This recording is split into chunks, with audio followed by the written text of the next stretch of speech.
የህክምናው መጨረሻ ምን ሆነ? እጄን አስቆረጠ።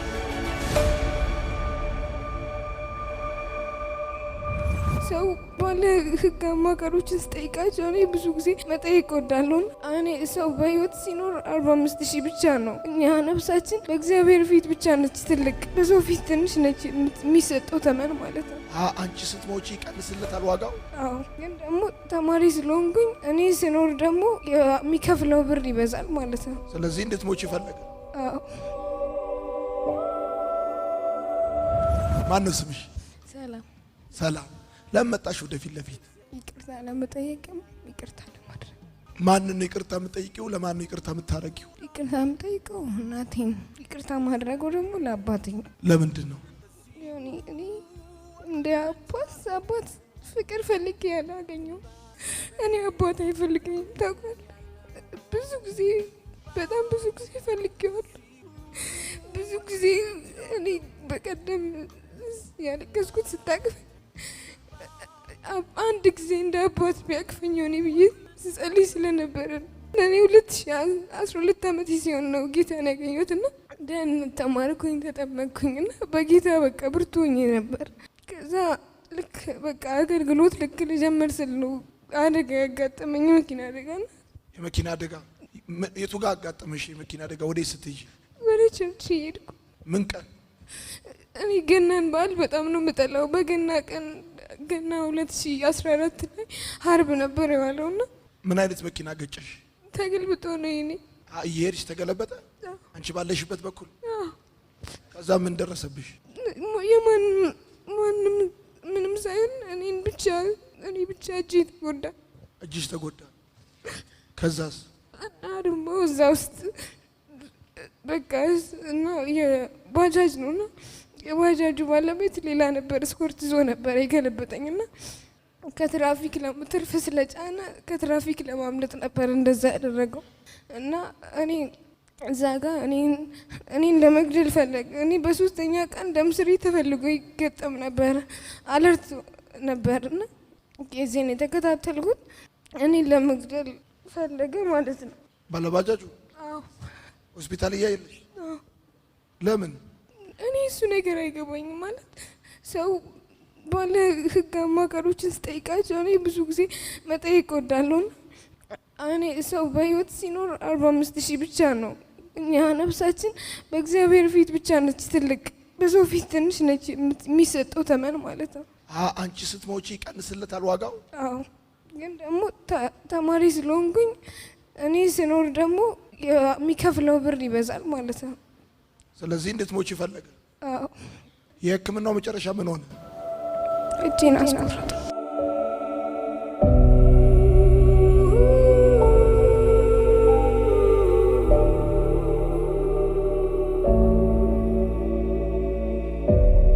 ባጃጅ ትርፍ ተሳፍረሽ ተገለበጠ፣ ከዛ እጅሽ ተቆረጠ።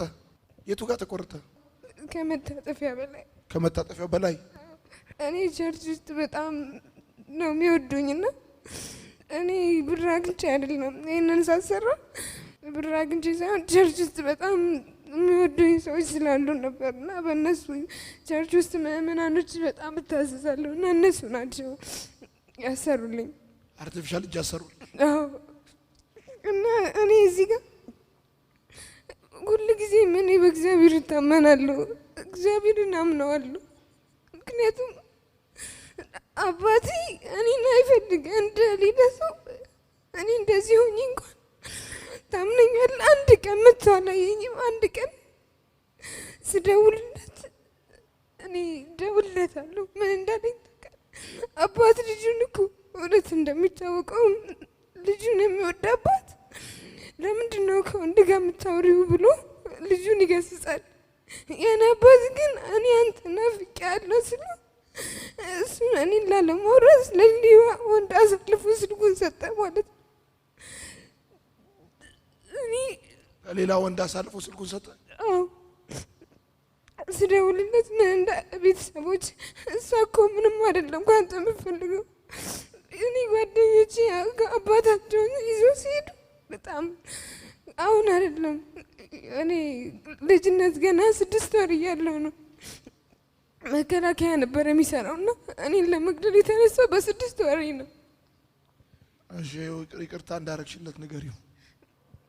እኔ ይቅርታ አድርጌለታለሁ። እስከ ዛሬ ድረስ የሆነ የምሬን ነው የምልህ በውስጤ በጣም ትልቅም ይዤበት ነበር። በቃ እኔ በ2016 ከጓደኞቼ በታች ሆኜ ነው የተማርኩት። እኔ ምንም አይደለም የምፈልገው፣ ደህንነቴን ወደዋለሁ። በቃ ግን የሆነ ልብስ አይደለም የሚያምረኝ፣ የሆነ ጫማ አይደለም የሚያምረኝ። እግዚአብሔር ምስክሬን፣ እኔ ህይወቴን ሳውቅ በህይወቴ እኔ 12 ዓመት ከሆነ በኋላ አንድ ጫማ ነው የተገዛልኝ።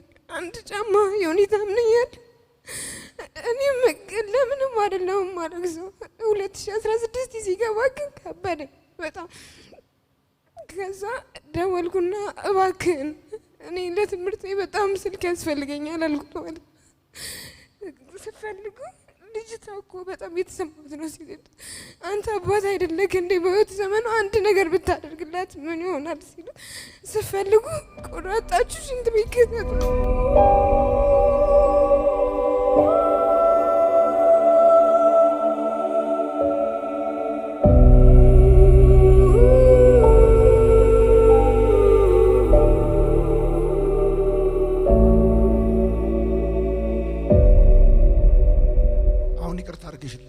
ይቅርታ አድርጌለታለሁ። እኔ ባላገኘውም ራሱ ይቅርታ አድርጌለታለሁ። ባለበት እሱ ይቅማል፣ ያጨሳል።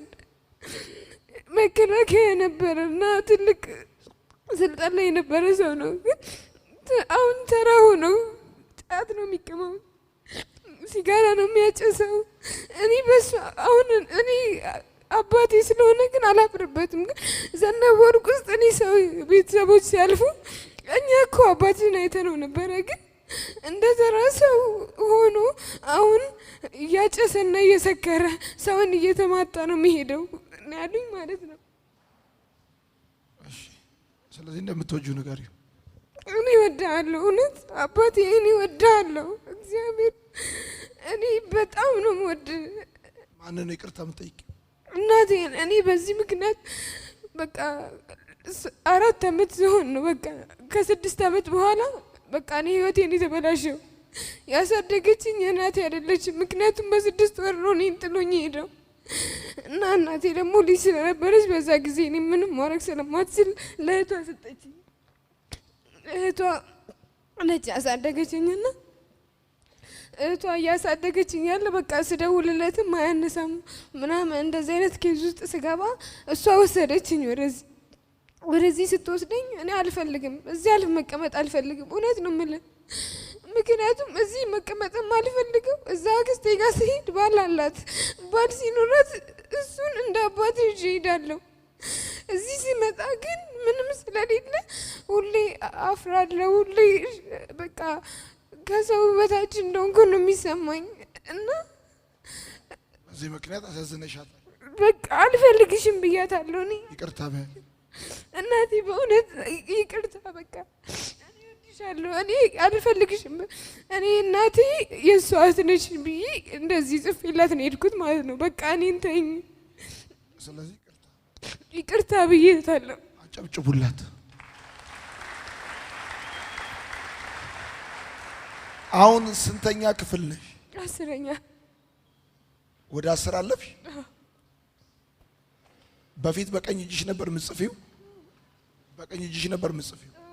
አሁንስ ለመድሽ? በግራ የለመድኩ ነው ጽፋለሁ አሁን እና ምንም ነገር በቃ አይዞሽ፣ እሺ፣ ታሸንፊያለሽ።